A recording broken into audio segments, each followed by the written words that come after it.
প্রায় 3.5 ঘন্টা টানা দক্ষিণ পূর্ব শাখার বড়গাছিয়া রেল স্টেশনে রেল অবরোধ। এই পরিস্থিতি সামাল দিতে ঘটনাস্থলে পৌঁছয় রেল পুলিশ, জগৎবল্লভপুর থানার বিশাল পুলিশ বাহিনী ও স্টাফ। তবে পুলিশের সঙ্গে অবরোধকারীদের তর্কে বিতর্কে আরও উত্তেজনা ক্রমশ জোরালো ছিল। নিত্যযাত্রীদের অভিযোগ, দক্ষিণ পূর্ব রেলের হাওড়া আমতা শাখায় প্রতিদিনই ট্রেন চলে অনিয়মিতভাবে, ঘন্টার পর ঘন্টা দেরি হয়। বারবার অভিযোগ জানিয়েও কোনো সুরাহা না মেলায় ক্ষোভে ফেটে পড়েন যাত্রীরা। নির্ধারিত সময়ে ট্রেন না চলায় বড়গাছিয়া স্টেশনে দাঁড় করিয়ে ট্রেন থেকে অবরোধে নামেন তারা।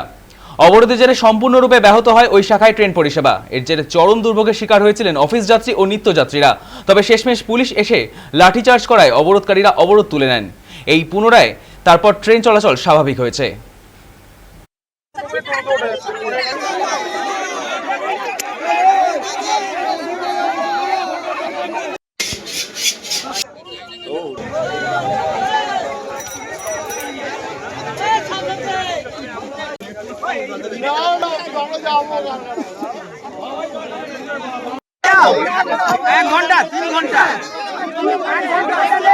ডিউটি প্যাসেঞ্জার প্রতিদিন একই অবস্থা, যে গাড়ি প্রতিদিন লেট, আমাদের যে 1 ঘন্টা করে প্রতিদিন লেট, আসতে পারছি না। আমরা চাইছি আমাদের যেন সমাধান হয়। এই যে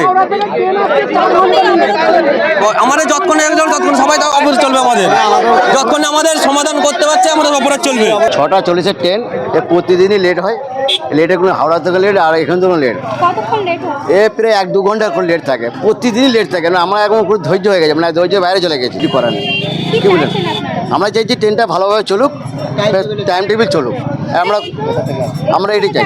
প্রতিদিন 1 থেকে 1.5 ঘন্টা ধরে এই ট্রেন লেট।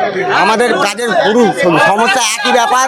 তার থেকে এখন আমাদের ডিউটির গাড়িটা প্রবলেম, সবেরই প্রতিদিন একই প্রবলেম। আমরা টাইমে চাইছি, আমরা রাত্রি 9টা 10টা 11টায় ঢুকছে, আমরা যাব কি করে বাড়ি?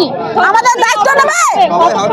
যতক্ষণ নটায় ঢুকছে, আর কথা বলবো তাহলে সকাল থেকে এখন কি ট্রেনটা আসার কথা? এই ট্রেনটাকে ওখানে দাঁড় করে গে। আমরা ট্রেনে যাতায়াত করি, আমরা না খাটলে খেতে পাই না, আমরা খাটতে গেলে খেতে পাই। তার জন্য যদি আমাদের ট্রেন না টাইমে পাই, ট্রেন তুলে দিন, আর নাই টাইমে যদি ট্রেন চলে তাহলে ট্রেন দিন।